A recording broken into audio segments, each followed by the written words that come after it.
இன்றைக்கி ஒரு new update வந்திருக்கு. என்ன அப்படின்னு பார்த்தீங்கன்னா, வங்கி கணக்குகளில் மினிமம் பேலன்ஸ் அப்படிங்கிற டீட்டெயில்ஸ். அதாவது மினிமம் பேலன்ஸ் இல்லாமல் நம்ம நிறைய பேர் வந்துட்டு நிறைய அபதார தொகைகள் நம்ம பே பண்ணியிருப்போம். ஸோ இந்த தொகைகள் வந்துட்டு பார்த்திங்கன்னா நம்மளோட பேமெண்ட்டை விட அதிகமாக இருக்கும். அதாவது மினிமம் பேலன்ஸ் 500 தான் இருக்கும். ஆனால் 540 580 அந்த மாதிரி பேமெண்ட்ஸ்லாம் நம்ம பே பண்ணியிருந்திருப்போம்.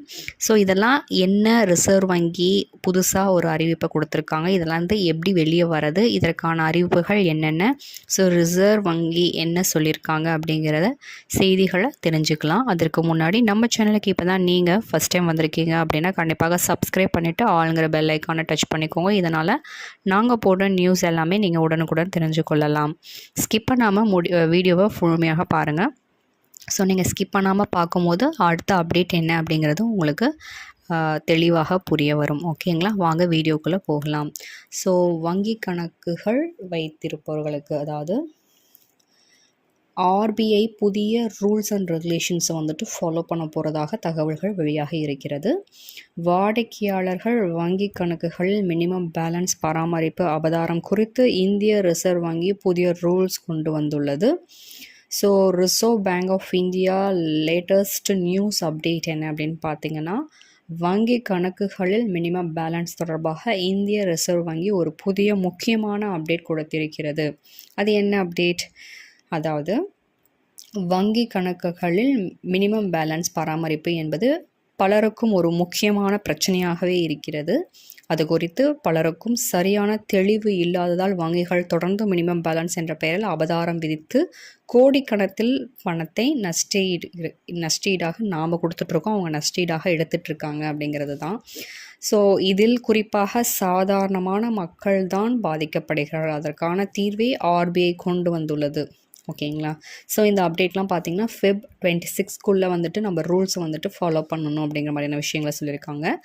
வங்கிகள் குறைந்தபட்சம் இருப்பு தொகையை வைக்க முடியாத வாடிக்கையாளர்களிடமிருந்து அபராதத்தை வசூலிப்பது குறித்து ஆர்பிஐ புதிய ரூல்ஸ் கொண்டு வந்துள்ளது. அதாவது மினிமம் பேலன்ஸ் ஃபைன்.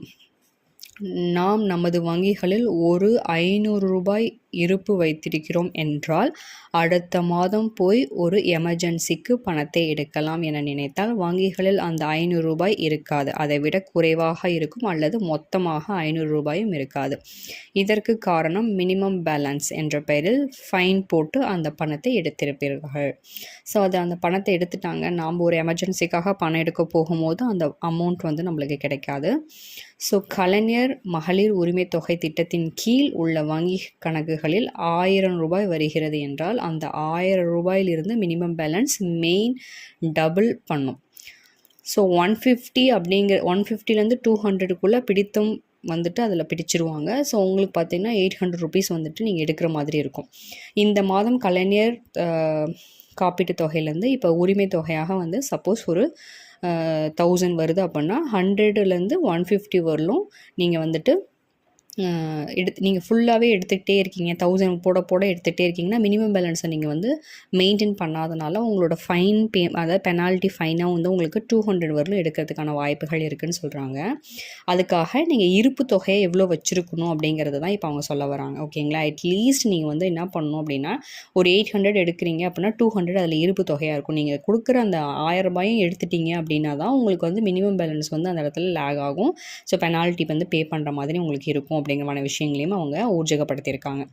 சப்போஸ் இப்போ சாதாரண மக்கள் என்ன பண்ணுவாங்க, மினிமம் பேலன்ஸ் என்ற ரூல்ஸ் பலருக்கும் பெரும் தலைவலியாக இருக்கிறது என்பதில் சந்தேகமே இல்லை. ஒரு 1000 ரூபாய் பணத்தை அப்படியே வங்கியில் வைத்துவிட்டு பல மாதங்கள் கழித்து பின்பு எடுக்க சென்றாலும் முழுவதும் இருக்காது. வங்கி விதிகள் குறித்து விவரங்கள் தெரிந்தவர்கள் மினிமம் பேலன்ஸ் அபதாரம் போட்டு விடுவார்கள். தெரியாதவர்கள் அந்த பணத்தை சாதாரண மக்கள், அதுவும் அந்த சாதாரண மக்கள் தான் அதிகமாக பே பண்ணுற மாதிரி இருக்குது அப்படிங்கிற மாதிரி விஷயங்களையும் அவங்க ஊர்ஜகப்படுத்தியிருக்காங்க. ஸோ இன்னும் சிலர் மாத கடைசியில் பணம் இல்லாமல் போது வங்கியில் இருக்கும் 1000 அல்லது 500 எடுக்க சென்றால் அப்போது அந்த பணம் பிடித்தமாயிருக்கும் அப்படின்னு சொல்லியிருக்காங்க. ஓகேங்களா, ஸோ இதனால் ஆர்பிஐ என்ன ரூல்ஸ் கொடுத்துருக்காங்க அப்படின்னு பார்த்தீங்கன்னா, இப்படி பல பிரச்சனைகள் சந்திக்கும் வாடிக்கையாளர்களுக்காக ஒரு புதிய விதியை ஆர்பிஐ கொண்டு வந்துள்ளது. மினிமம் பேலன்ஸ் புதிய விதி தொடர்பான விதிமுறைகளை அனைத்து வகையான பேங்க்களுக்குமே பொருந்தும் அப்படின்னு சொல்லியிருக்காங்க. ஓகேங்களா, 2 ஆண்டுகளுக்கு மேலாக எந்த ஒரு பரிவர்த்தனை செய்யாத வங்கி கணக்குகளுக்கு எவ்விதமான அபதாரமும் வசூலிக்கப்படக்கூடாது என ஆர்பிஐ கூறியுள்ளது. ஏனென்றால் அந்த வங்கி கணக்குகள் செயலற்ற வங்கி கணக்குகளாக எடுத்துக்கொள்ள வேண்டும்.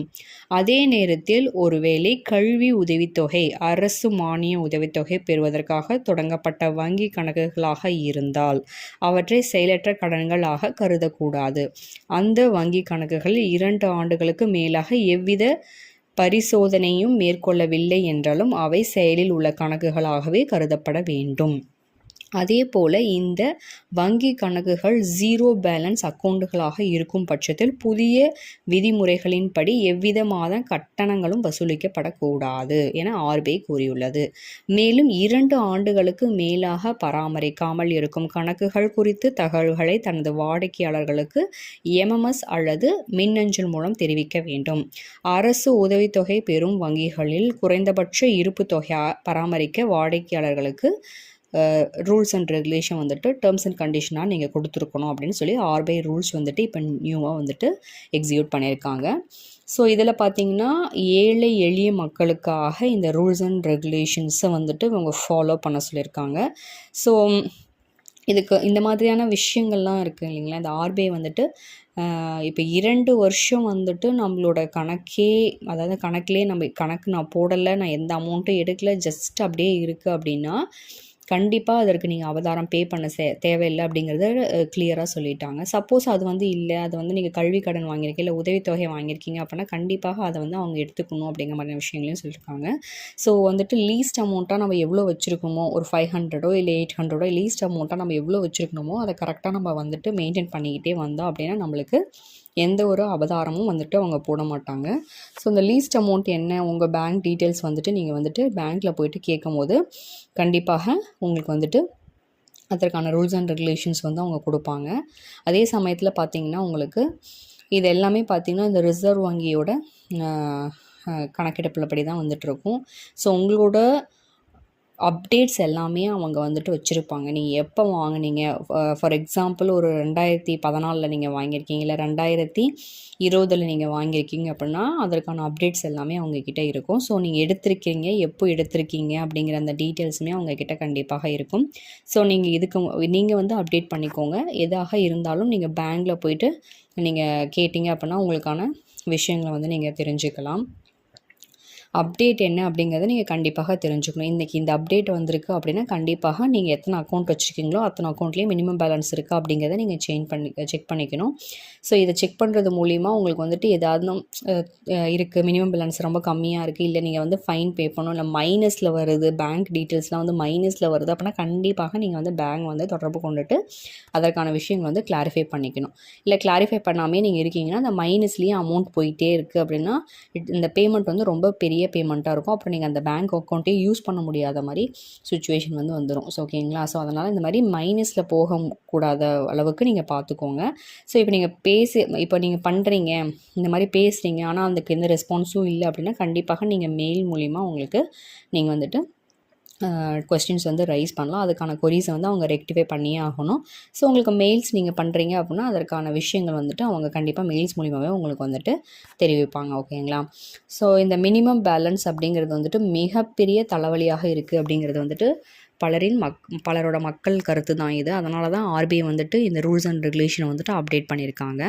ஸோ ஆர்பிஐ அப்டேட் பண்ண இந்த ரூல்ஸ் அண்ட் ரெகுலேஷன்ஸ் வந்துட்டு ரொம்பவே யூஸ்ஃபுல்லானது அப்படின்னுங்கிறது என்னோட தனிப்பட்ட கருத்துமே கூட. ஏன் அப்படின்னா இதை பற்றி கிளாரிட்டியே இல்லாத இருந்த இந்த விஷயத்தில் இப்போ கிளாரிட்டியான 2-3 விஷயத்த அவங்க அப்டேட் பண்ணியிருக்காங்க. ஸோ இந்த கிளாரிட்டியான விஷயத்த நம்ம கரெக்டாக ஃபாலோ பண்ணோம் அப்படின்னா கண்டிப்பாக நம்மளுக்கு வந்து பார்த்திங்கன்னா நம்மளோட அமௌண்ட்டில் வந்து எடுக்க மாட்டாங்க. ஸோ இந்த குறைந்தபட்ச அமௌண்ட்டு, அபதாரம், இந்த மாதிரி எந்த ஒரு பிரச்சனைக்கும் நம்ம போகாமல் கரெக்டாக வந்துட்டு மினிமம் பேலன்ஸ் வந்துட்டு நம்ம பாஸ் பண்ணோம் அப்படின்னா கண்டிப்பாக நம்ம வந்து எந்த ஒரு சிக்கல்லையும் மாட்டாமல் இருக்கலாம். இந்த ஆர்பிஐயோட இந்த ரூல்ஸ் அண்ட் அந்த ரெகுலேஷன்ஸ் உங்களுக்கு பிடிச்சிருக்கு, உங்களுக்கும் தெரியணும், உங்கள் ஃப்ரெண்ட்ஸ்க்கும் தெரியணும்னா கண்டிப்பாக இந்த வீடியோவை ஷேர் பண்ணிக்கோங்க. ஷேர் பண்ணுறது மூலிமா அவங்களுக்கும் கண்டிப்பாக யூஸ்ஃபுல்லாக இருக்கும்னு நினைக்கிறேன். வீடியோவை ஸ்கிப் பண்ணாமல் முழுமையாக பார்த்ததுக்கு நன்றி. இந்த மாதிரியான அப்டேட்ஸ் பற்றி நீங்கள் தெரிஞ்சுக்கணும் அப்படின்னு நினச்சிங்கன்னா கண்டிப்பாக நம்ம சேனலை ஃபாலோ பண்ணிக்கோங்க. லைக் பண்ணுங்கள், ஷேர் பண்ணுங்கள், ஃபாலோ பண்ணுங்கள், சப்ஸ்கிரைப் பண்ணுங்கள். வீடியோவை முழுமையாக பார்த்ததுக்கு நன்றி. தேங்க்ஸ் ஃபார் வாட்சிங்.